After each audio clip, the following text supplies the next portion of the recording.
ओम शांति। आज है 10 जनवरी 2026। मीठे बच्चे, तुम्हारी याद की यात्रा बिल्कुल ही गुप्त है। तुम बच्चे अभी मुक्ति धाम में जाने की यात्रा कर रहे हो। आज का प्रश्न है, स्थूल वतनवासी से सूक्ष्म वतनवासी फरिश्ता बनने का पुरुषार्थ क्या है? उत्तर है, सूक्ष्म वतनवासी फरिश्ता बनना है तो रूहानी सर्विस में हड्डी हड्डी स्वाहा करो। बिना हड्डी स्वाहा किए फरिश्ता नहीं बन सकते, क्योंकि फरिश्ते बगैर हड्डी मांस के होते हैं। इस बेहद की सेवा में ददीची ऋषि की तरह हड्डी हड्डी लगानी है, तभी व्यक्त से अव्यक्त बनेंगे। आज का गीत है, धीरज धर मनुआ, धीरज धर। ओम शांति। बच्चों को इस गीत से इशारा मिला कि धीरज धरो। बच्चे जानते हैं हम श्रीमत पर पुरुषार्थ कर रहे हैं और जानते हैं कि हम इस गुप्त योग की यात्रा पर हैं। वह यात्रा अपने समय पर पूरी होनी है। मुख्य है ही यह यात्रा, जिसको तुम्हारे सिवाय और कोई भी नहीं जानते हैं। यात्रा पर जाना है ज़रूर, और ले जाने वाला पांडा भी चाहिए। इसका नाम ही रखा हुआ है पांडव सेना। अब यात्रा पर है। स्थूल लड़ाई की कोई बात नहीं, हर एक बात गुप्त है। यात्रा भी बड़ी गुप्त है। शास्त्रों में भी है, बाप कहते हैं मुझे याद करो तो मेरे पास आकर पहुँचोगे। यह यात्रा तो हुई ना। बाप कहते हैं मुझे याद करो तो मेरे पास आकर पहुँचोगे।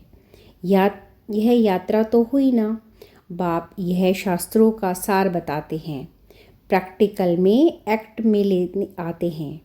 हम आत्माओं को यात्रा पर जाना है, अपने निर्वाण धाम। विचार करो तो समझ सकते हैं, यह है मुक्ति धाम की सच्ची यात्रा। सब चाहते हैं हम मुक्ति धाम में जाएं।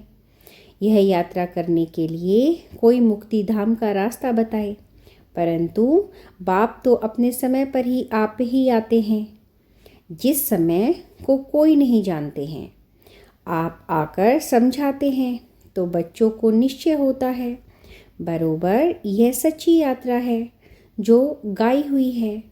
भगवान ने यह यात्रा सिखाई थी, मन मना भव, भ्याजी भव। यह अक्षर भी तुम्हारे काम के बहुत हैं। सिर्फ किसने कहा, यह भूल कर दी। कहते हैं देह सहित के संबंधों को भूल जाओ। इसको ब्रह्मा बाबा को भी देह है, इसको भी समझाने वाला दूसरा है। जिसको अपनी देह नहीं है वह बाप है। विचित्र, उसका कोई चित्र नहीं है, और तो सबके चित्र हैं। सारी दुनिया चित्रशाला है। विचित्र और चित्र अर्थात जीव और आत्मा का यह मनुष्य स्वरूप बना हुआ है, तो वह बाप है विचित्र। समझाते हैं मुझे इस चित्र का आधार लेना पड़ता है, बरोबर शास्त्र में है। भगवान ने कहा था, जबकि महाभारत लड़ाई भी लगी थी, राजयोग सिखाते थे, ज़रूर राजाई स्थापित हुई होगी, तभी तो राजाई है नहीं। राजयोग भगवान ने सिखाया था, नई दुनिया के लिए, क्योंकि विनाश सामने खड़ा था। समझाया जाता है ऐसा हुआ था जबकि स्वर्ग की स्थापना हुई थी। वह लक्ष्मी नारायण का राज्य स्थापन हुआ था। अभी तुम्हारी बुद्धि में है सतयुग था, अभी कलयुग है। फिर बाप वही बातें समझाते हैं। ऐसा तो कोई कह ना सके कि मैं परम धाम से आया हूँ तुमको वापस ले जाने। परम पिता परमात्मा ही कह सकते हैं, ब्रह्मा द्वारा और किसके द्वारा भी कह नहीं सकते। सूक्ष्म वतन में मैं ही ब्रह्मा विष्णु शंकर, ब्रह्मा के लिए भी समझाया है कि वह है अव्यक्त ब्रह्मा और यह है व्यक्त। तुम अभी फरिश्ता बनते हो। फरिश्ते स्थूल वतन में नहीं होते, फरिश्तों को हड्डी मांस नहीं होता है। यहाँ इस रूहानी सर्विस में हड्डी आदि सब खल्लास कर देते हैं से फिर फरिश्ते बन जाते हैं।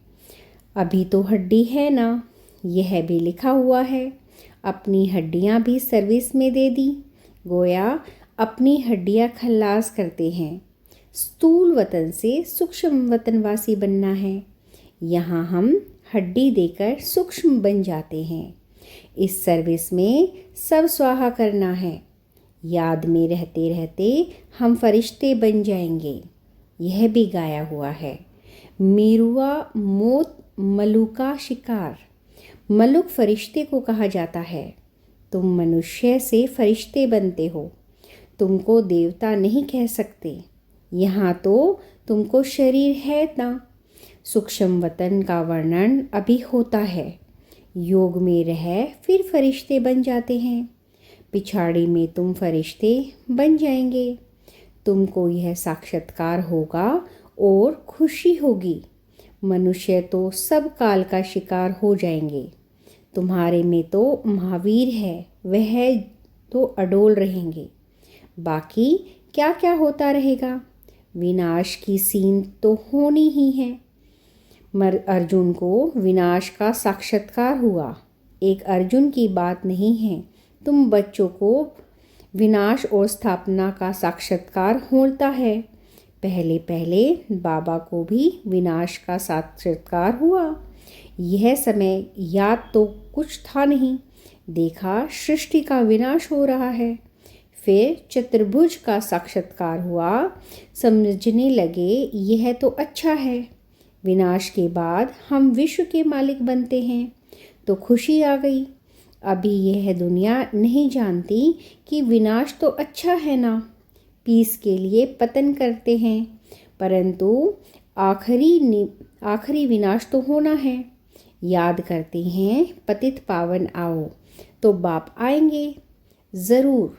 आकर पावन दुनिया स्थापन करेंगे जिसमें हम राजाई करेंगे। यह तो अच्छा है ना। पतित पावन को क्यों याद करते हैं? क्योंकि दुख है। पावन दुनिया में देवताएं हैं, पतित दुनिया में तो देवताओं के पैर आ नहीं सकते।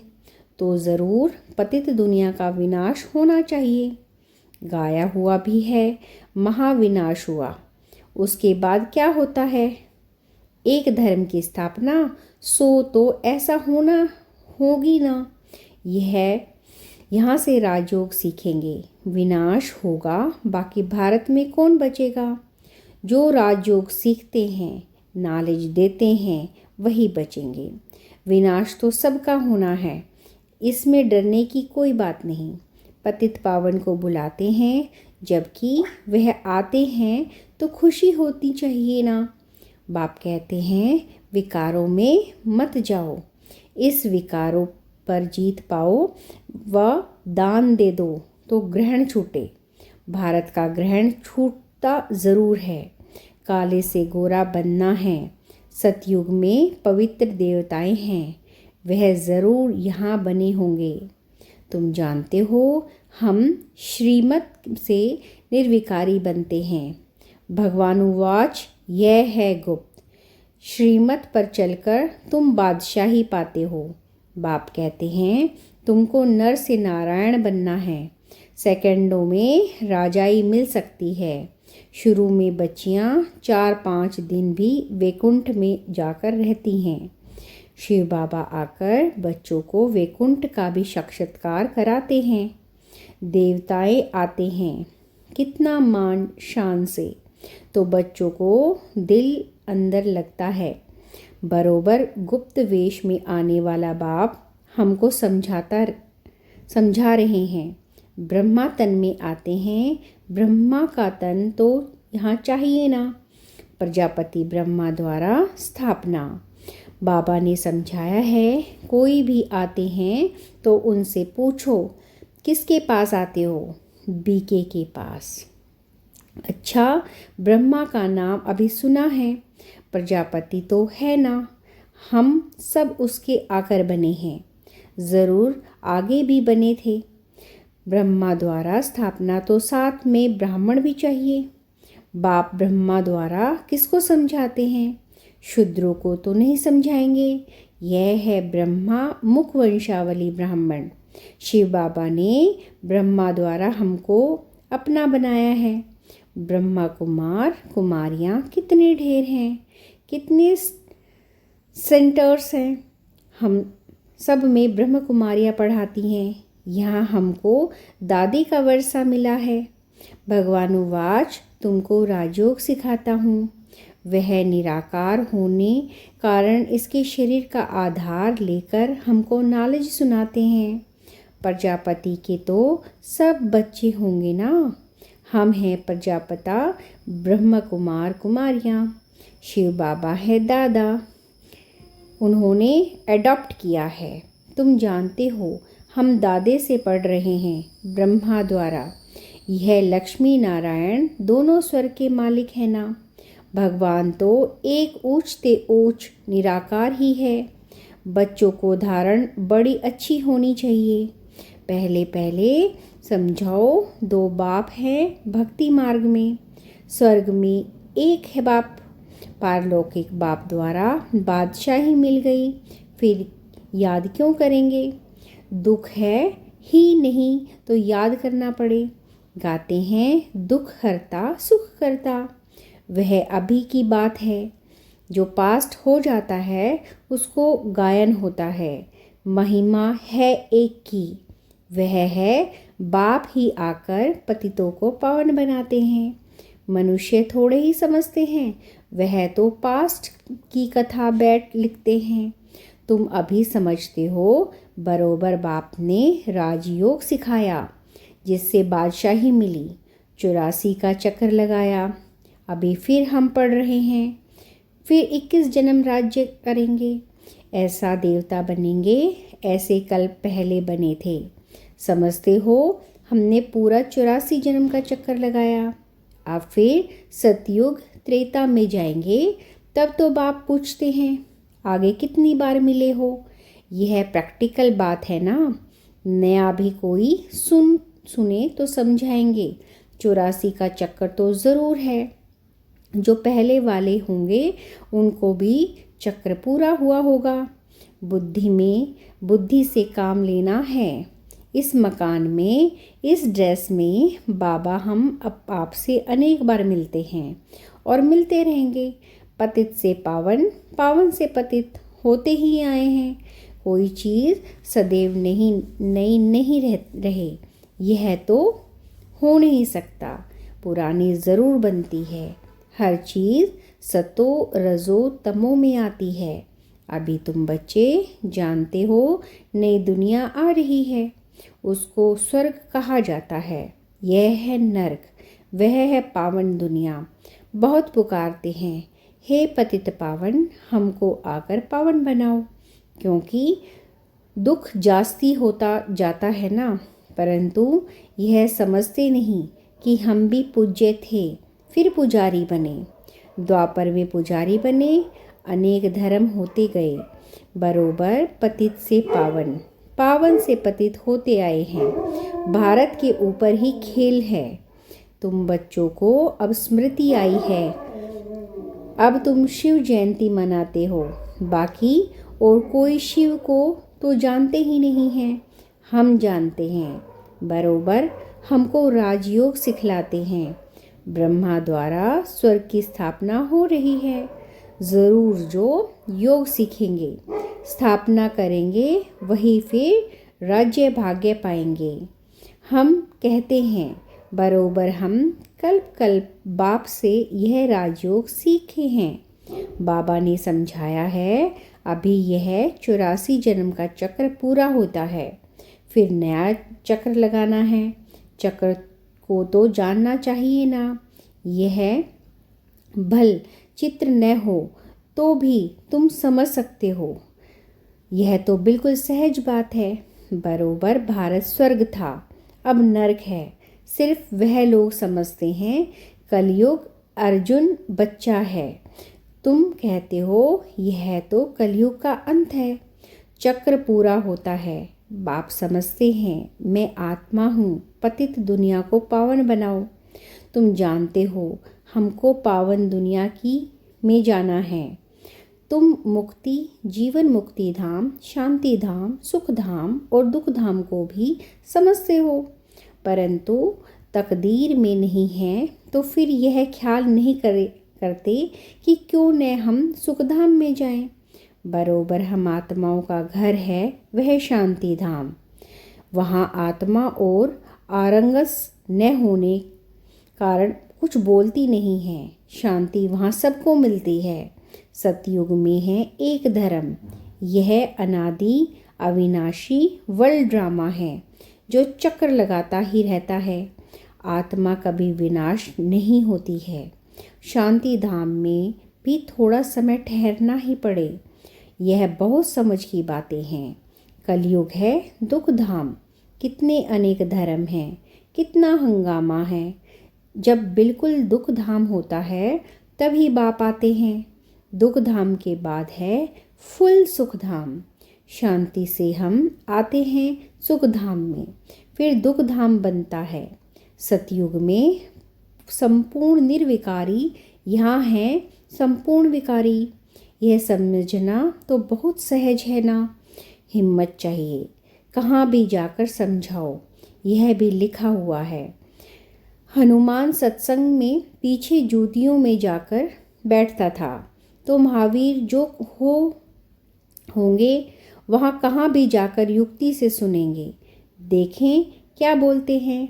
तुम ड्रेस बदलकर कहाँ भी जा सकते हो उनका कल्याण करने। बाबा भी गुप्त वेश में तुम्हारा कल्याण कर रहे हैं ना। मंदिरों में कहाँ भी नियंत्रण मिलता है तो जाकर समझाना है। दिन प्रतिदिन तुम होशियार होते जाते हो। सबको बाप का परिचय तो देना ही है, ट्रायल करनी होती है।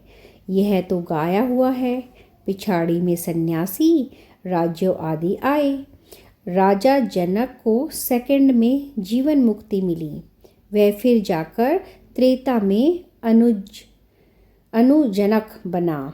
अच्छा, मीठे मीठे सिखी लदे बच्चों प्रति माता पिता बाप दादा का याद प्यार और गुड मॉर्निंग। रूहानी बाप की रूहानी बच्चों को नमस्ते। रूहानी बच्चों की रूहानी बाप दादा को नमस्ते। शुक्रिया बाबा, शुक्रिया। धारणा के लिए मुख्य सार है। अंतिम विनाश की सीन देखने के लिए अपनी स्थिति महावीर जैसी निर्भय अडोल बनानी है। गुप्त याद की यात्रा में रहना है। अव्यक्त वतनवासी फरिश्ता बनने के लिए बेहद सेवा में ददीची ऋषि की तरह अपनी हड्डी हड्डी स्वाहा करनी है। आज का वरदान है, पहली श्रीमत पर विशेष अटेंशन दे। फाउंडेशन को मजबूत बनाने वाले सहज योगी भव। बाप दादा की नंबर 1 श्रीमत है कि अपने को आत्मा समझकर बाप को याद करो। यदि आत्मा के बजाय अपने को साधारण शरीरधारी समझते हो तो याद टिक नहीं सकेगी। वैसे भी कोई दो चीज़ों को जब जोड़ा जाता है तो पहले समान बनाते हैं। ऐसे ही आत्मा समझकर याद करो तो याद सहज हो जाएगी। यह श्रीमत ही मुख्य फाउंडेशन है। इस बात पर बार बार अटेंशन दो तो सहज योगी बन जाएंगे।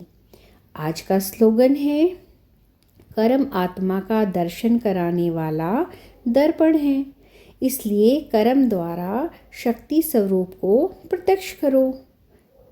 आज के बाबा के अव्यक्त इशारे हैं, इस अव्यक्ति मास में बंधन मुक्त रह जीवन मुक्त स्थिति का अनुभव करो। ब्राह्मण सो फरिश्ता अर्थात जीवन मुक्ति, जीवन बंध नहीं। न देह का बंधन, न देह के संबंधों का बंधन, न देह के पदार्थों का बंधन। अगर अपनी देह का लगाव खत्म किया तो देह के संबंध और पदार्थ का बंधन आपे ही खत्म हो जाएगा। ऐसा नहीं कोशिश करेंगे, ऐसे नहीं कोशिश करेंगे।